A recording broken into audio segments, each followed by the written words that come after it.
ఒక కాలేజీకి వారసుడు, ఎంతో మంది పేద విద్యార్థులకు దేవుడు, 10 మందికి సాయం చేసే గొప్ప మనసున్న వ్యక్తి.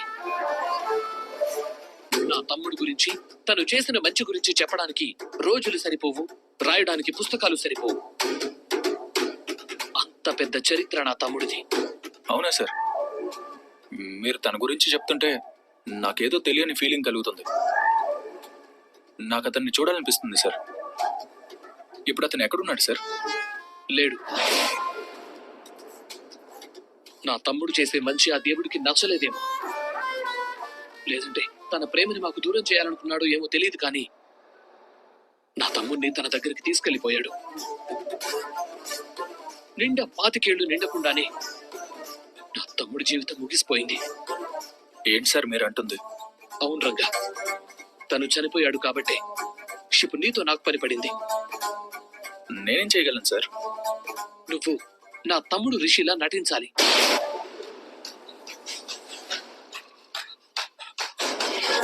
నువ్వు ఇప్పుడు నాతో రావాలి.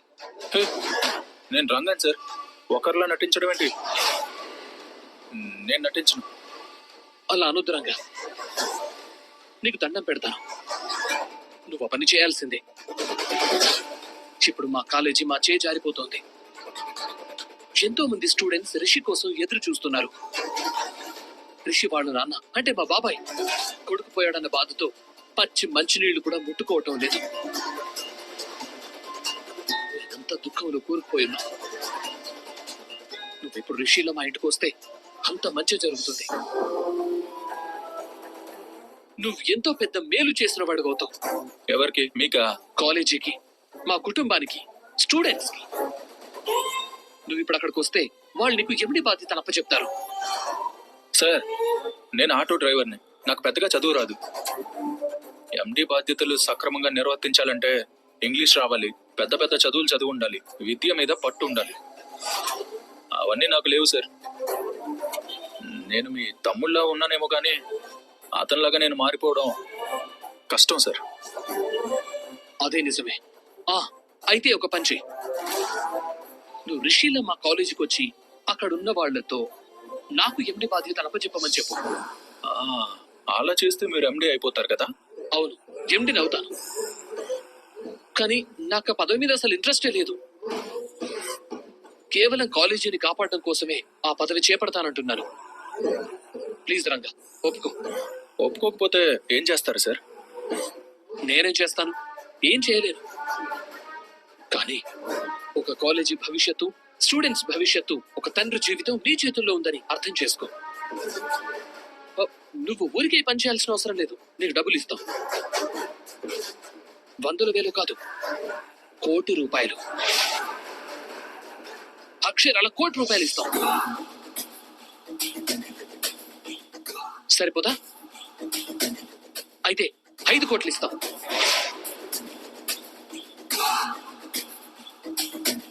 ఇంత డబ్బు నీ జీవితంలో చూసుండవు. అదే నువ్వు ఇప్పుడు రిషిలా మారితే 5 కోట్లు నీ సొంతం అయిపోతాయి.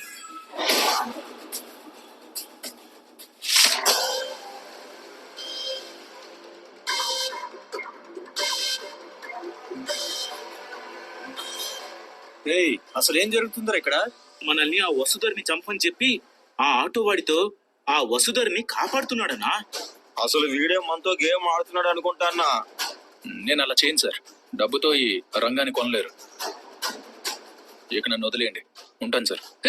రంగ, నువ్వు నీ దగ్గరికి వస్తున్న లక్ష్మీదేవిని కాదంటున్నావు.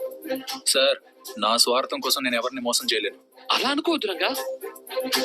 మనం నిజం మాత్రమే దాస్తున్నాం, కానీ మంచి చేస్తున్నాం. ఒక మంచి పని కోసం నిజాన్ని దాచిపెట్టడం తప్పు లేదు కదా. వీడే ఆ వసుధరాన్ని కాపాడాడని మనం శైలేంద్రకు చెప్దామా అన్న? వద్దురా, వాడు పోయి కరెంటు వైర్ని ముట్టుకున్నాడు. వాడిని మనం ముట్టుకుంటే ఆ షాక్ మనకు కొడుతుంది. నీకిప్పుడు డబ్బు చాలా అవసరం. నీకున్న అప్పులు తీరాలి. అంతేకాకుండా మీ నాన్నమ్మకి ఆపరేషన్ కూడా చేయించాలి కదా. అందుకు డబ్బు కావాలి కదా. నాకు 48 గంటలు మాత్రమే టైం ఉంది. నువ్వు బాగా ఆలోచించి వీలైనంత తొందరగా నిర్ణయం తీసుకో. నాకు ఫోన్ చేసి నీ నిర్ణయం ఏంటో చెప్పు. కానీ నువ్వు నిర్ణయం తీసుకునే ముందు ఒక్కసారి అన్ని కోణాల్లో ఆలోచించి మంచి నిర్ణయం తీసుకో.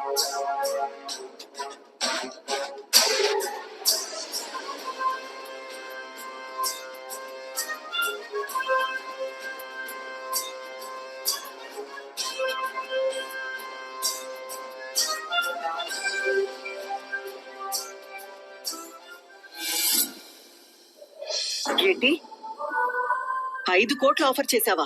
అవును మా, 5 కోట్ల ఆఫర్ చేశాను. కానీ వాడు సమాధానం చెప్పలేదు, ఏ నిర్ణయం తీసుకోలేదు. ఒప్పుకోకుండానే వెళ్ళిపోయాడు. కానీ ఒప్పుకుంటాడని నాకు అనిపిస్తోంది. వాడు నిజంగానే రిషి కాదా? అయ్యో మామ్, మళ్ళీ అదే డౌటా? పక్కాగా చెప్తున్నాను, వాడు రిషి కాదు, రంగానే. వాడు ఆటో డ్రైవర్. అయినా అసలు ఆటో డ్రైవర్ కి 5 కోట్లు ఎందుకు నాన్న?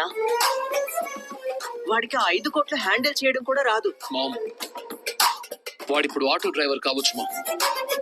గెటప్ మారిస్తే రిషి అయిపోతాడు కదా. ఆ మాత్రం ఖర్చు పెట్టడంలో తప్పులేదులే. ఏంటో నాన్న ఇది, అసలు మనకే ఎందుకు ఇలా జరుగుతుంది?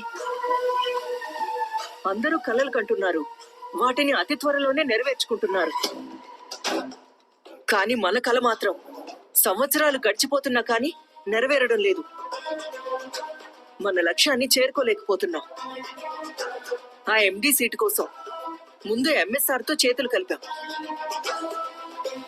కానీ ఏ ప్రయోజనం లేకుండా పోయింది. తర్వాత ఆ సీటు కోసం జగతి ప్రాణాలు కూడా తీశాం, కానీ నో యూస్. వసుధారిని అడ్డు తప్పించి ఎలాగైనా ఎండి సీటు చేజెక్కించుకోవాలని ఆ రాజీవ్ గారితో కలిసి ఎన్నో ప్లాన్లు చేశాం. ఫలితం 0. ఇలా కూడా దాన్ని సాధించుకోలేకపోయాం. వసుధార వీక్నెస్ మీద దెబ్బ కొట్టి తనని ఇక్కడి నుంచి దూరంగా వెళ్లేలా చేశాం. నువ్వైతే ఏకంగా తన్ని మట్టిలోనే కప్పెట్టేశావు. ఆ వసుధార వెళ్లిపోయిన తర్వాత మనం ఆ ఎండి సీటుకి ఆప్షన్ అయిపోయాం. ఎక్కడ ఆ మనుగాడికి ఆ పదవి దక్కుతుందేమోనని వాడి తల్లిని బ్లాక్మెయిల్ చేసి ఆ మనుకి కాలేజ్కి ఉన్న సంబంధం తెంపేశాం. కాలేజీ మనకి దక్కాలంటే రిషి రావాలని మినిస్టర్ చెప్పాడు. రంగాన్ని రిషిలా మారిస్తే కాలేజీ మన సొంతం అవుతుంది అనుకుంటే వాడేమో దానికి ఒప్పుకోవడం లేదు. మామ్, నువ్వేం టెన్షన్ పడకు.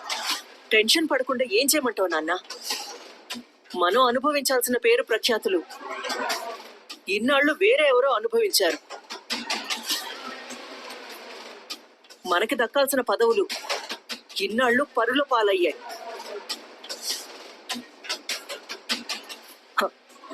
ఇప్పుడు ఏకంగా కాలేజీ గవర్నమెంట్ పాలవుతుంది.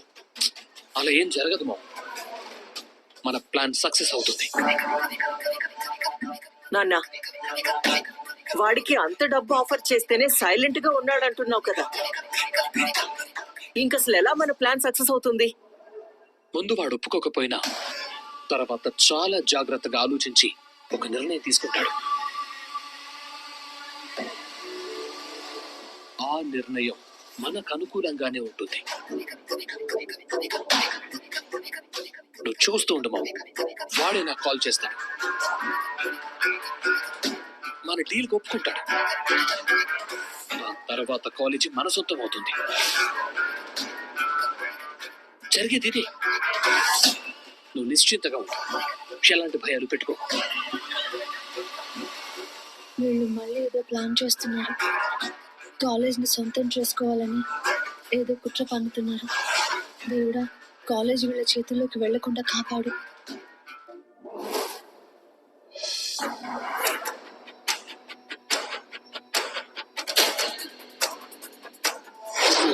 నా తమ్ముడు రిషిలా నటించాలి. ఇప్పుడు నాతో రావాలి. ఊరికే పని చేయాల్సిన అవసరం లేదు. నీకు డబ్బులు ఇస్తాం, 100,000 కాదు 5 కోట్లు ఇస్తాం. నీకు డబ్బు చాలా అవసరం. నీకున్న అప్పులు తీరాలి. అంతేకాకుండా నీ నాన్నమ్మకి ఆపరేషన్ కూడా చేయించాలి కదా.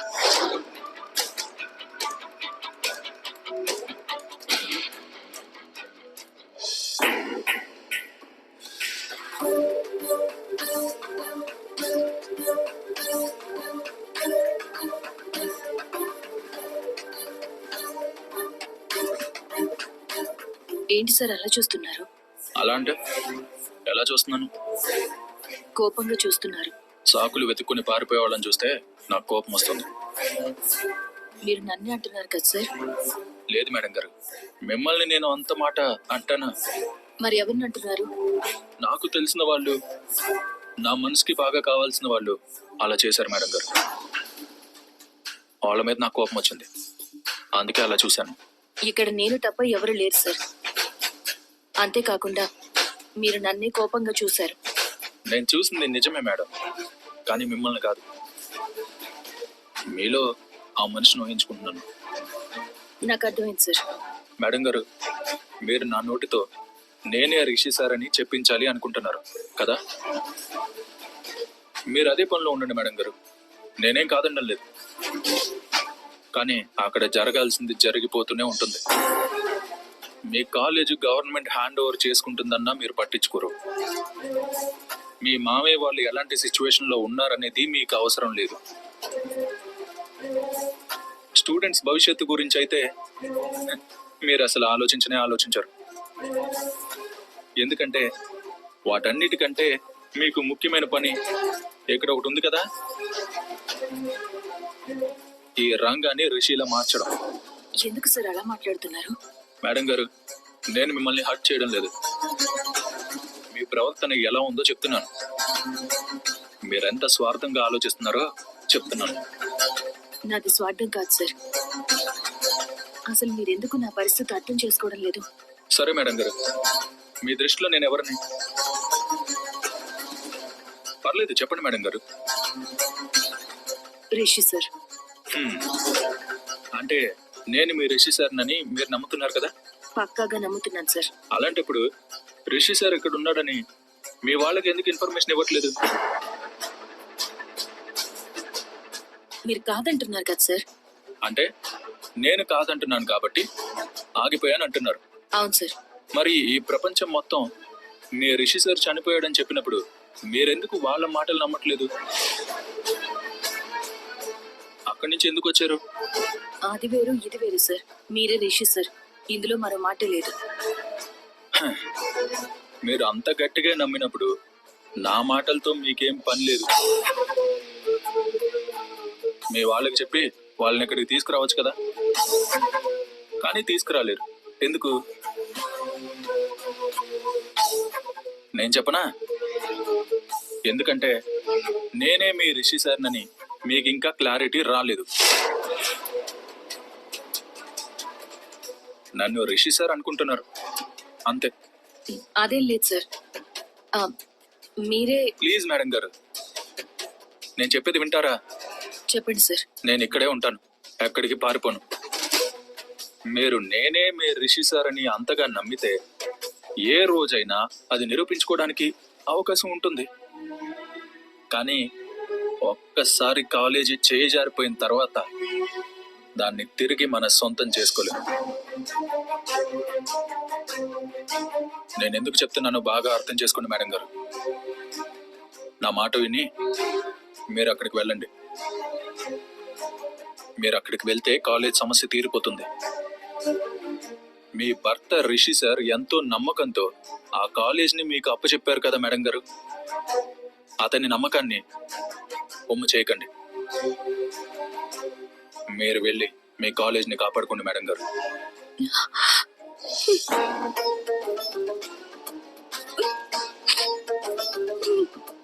మేడం గారు, కన్నీళ్లు పెట్టుకుని కష్టాలకి ఎదురు నిలబడమని చెప్పాను,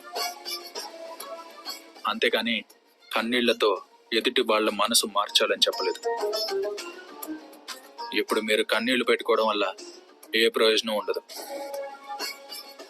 అదే అక్కడికి వెళ్తే కాలేజ్ని కాపాడిన వారు అవుతారు. ప్లీజ్ మేడం గారు, వెళ్ళండి. మీకోసం కాకపోయినా మీ రిషి సార్ కోసమైనా వెళ్ళండి. రిషి సార్ లేకుండా నేను వెళ్ళలేను సార్. మీరు నాతో రండి సార్, ఇప్పుడే వెళ్దాం. నేను కష్టాల్లో ఉన్నప్పుడు ఖచ్చితంగా నాకు రిషి సార్ సహాయం చేస్తారు. నేను మీ రిషి సార్ని కాదు కాబట్టి ఈ విషయంలో మీకు నేను ఏ సాయం చేయలేను. నేను అక్కడికి రాలేను మేడం గారు.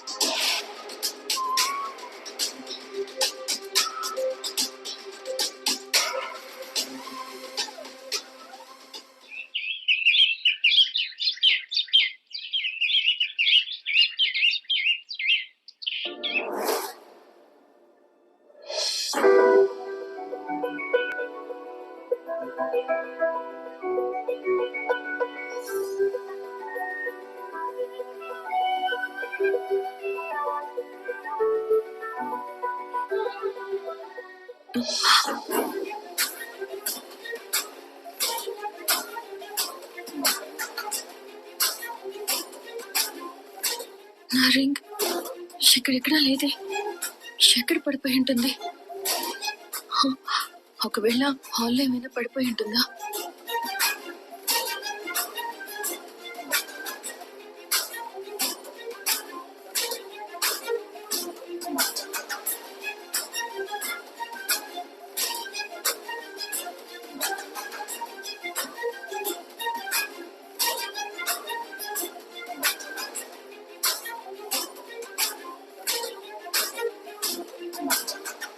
అమ్మా వసుధారా, ఏంటమ్మా వెతుకుతున్నావు?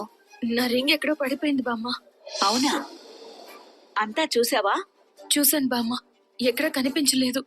దొరుకుతుందిలేమ్మా, దానికి ఇంతలా కంగారు పడతావా? చూడు, ఒళ్ళంతా ఎలా చెమటలు పట్టాయో. బామ్మ, అది పేరుకే రింగ్, కానీ ఆ రింగ్ నాకు నరేష్ సార్ ప్రేమకు చిహ్నం. ఆ రింగ్ ఒక్క క్షణం కనిపించకపోయినా నా ప్రాణం పోయినట్టు అవుతుంది బామ్మ. నీ రింగ్ నీకు ఖచ్చితంగా దొరుకుతుంది, నువ్వేం బాధపడకు. ఆ రింగ్ తీసి ఎక్కడైనా పక్కన పెట్టావేమో, ఒకసారి గుర్తు తెచ్చుకో. అలా జరగదు బామ్మ. లేదమ్మా, వేలికి నొప్పొచ్చి తీసావేమో. బామ్మ, అది రింగ్ అయితే తీస్తానేమో, కానీ అది నా సర్వస్వం. ప్రతి క్షణం నా వేలికే ఉంటుంది. ఆ రింగ్ మిస్ అయిందంటే నరేష్ సరికి ఏదైనా కీడు జరుగుతుందా? మళ్ళీ తను నాకు దూరంగా ఎక్కడికైనా వెళ్ళిపోతారా? ఏంటమ్మా నువ్వు ఏదేదో మాట్లాడుతున్నావు? వాడు నా మనవడు, నన్ను వదిలి ఎక్కడికి వెళ్ళిపోడు. ఒక్క క్షణం కూడా నాకు దూరంగా ఉండలేడు, తెలుసా? సరే బామ్మ, ఇంతకీ రిషి సార్ ఎక్కడ? రాత్రి పని మీద బయటికి వెళ్తున్నానని చెప్పి తోడుగా బుజ్జిగాడిని తీసుకెళ్లాడు. ఎక్కడికి వెళ్ళారు? ఏమో తెలియదమ్మా. తెలియకుండా అలా ఇలా పంపిస్తారు బామ్మ. మీరు సార్ని అడగలేదా ఎక్కడికి వెళ్తున్నావు ఏంటో అని? అడిగానమ్మా, కానీ వాడు చెప్పలేదు. చిన్న పనుంది చూసుకుని వస్తాను అన్నాడు. ఆయన ఏదో చెప్తే మీరు ఇలా ఊరుకోవడమేనా? ఊరుకోక ఏం చేయమంటావమ్మా? నేను వాడిని గట్టిగా అడగలేను. రిషి సార్ ఎక్కడికి వెళ్ళుంటారు? ఏం జరుగుతుంది? మామ, నాకు చాలా భయంగా ఉంది. రిషి సార్ ఏమైనా అపాయంలో ఉన్నారేమో. నువ్వేం భయపడకమ్మా, వాడు నా మనవడు రంగా. మంచికి మంచి, చెడుకి చెడు. ఎంతమంది రౌడీలు నా మనవడిని చుట్టుముట్టినా వాడి కాలి గోటిని కూడా ముట్టుకోలేరు. సింహంలా గర్జించి వాళ్ళ గుండెల్లో గుబులు పెట్టిస్తాడు. అలా ఉంటాడు నా మనవడు. అలాంటి వాడికి అపాయమా? అలాంటిదేమీ ఉండదు. నువ్వేం టెన్షన్ పడకు, ప్రశాంతంగా ఉండు. వాడు క్షేమంగా వస్తాడు. నువ్వు లోపలికెళ్ళి రెస్ట్ తీసుకోమ్మా. వసుధారా, ఏంటి బామ్మ? నువ్వు ఇక్కడే ఉండు, నేను ఇప్పుడే వస్తాను.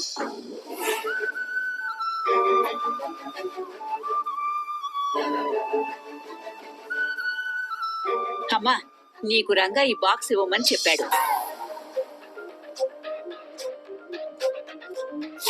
సార్ ఈ బాక్స్ నాకివ్వమన్నారా? ఎందుకు? నాకు తెలియదమ్మా. ఇందులో ఏముంది బామ్మ? ఇది నీకిచ్చిన బాక్స్ అమ్మా, నేనెలా చూస్తాను? తీసుకో.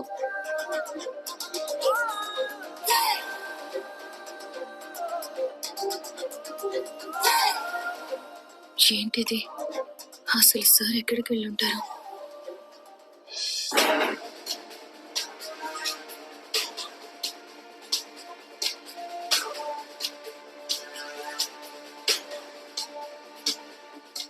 ఏం ఆలోచించావు రంగా? నేను చెప్పిన విషయాల గురించి ఏ నిర్ణయం తీసుకున్నావు? ఒప్పుకుంటున్నావా? నువ్వెందుకు ఇంత దీర్ఘంగా ఆలోచిస్తున్నావో నాకు అర్థం కావట్లేదు. నువ్వు ఏ తప్పు చేయట్లేదు. నువ్వు తీసుకునే నిర్ణయం వల్ల కొన్ని జీవితాలు, కొన్ని కుటుంబాలు బాగుపడతాయి. మీ నాన్న ఆరోగ్యం బాగుపడుతుంది. ఆలోచించుకో. చూడు రంగా, ఎంత విచిత్రము. ఆ దేవుడు నీకు చదువుకునే అదృష్టం ఇవ్వలేదు, కానీ నీ వల్ల ఎంతో మంది స్టూడెంట్స్ చదువుకునే అవకాశం దొరుకుతుంది. నువ్వు దాన్ని దూరం చేసుకోవద్దు. నేనేం నిన్ను రౌడీగానో గుండాగానో మారమనటం లేదు. ఒక మంచి వ్యక్తిగా మారమంటున్నాను. ఒక మంచి వ్యక్తిలా బతకమంటున్నాను. నలుగురిని బతికించమంటున్నాను. ఒకసారి ఆలోచించుకో. నీ అవసరం నాకు కేవలం నెల రోజులే. నువ్వు కూడా ఆ నెల రోజులే ఋషేంద్ర భూషణ్లా మారితే చాలు. అవసరాల కోసం ఆ దేవుడే అవతారాలు మారుస్తూ ఉంటాడు. అలాంటిది కేవలం మన మానవ మాత్రుడు. మనం ఇలా మారటంలో తప్పేం లేదు. సరే సార్, ఒప్పుకుంటున్నాను.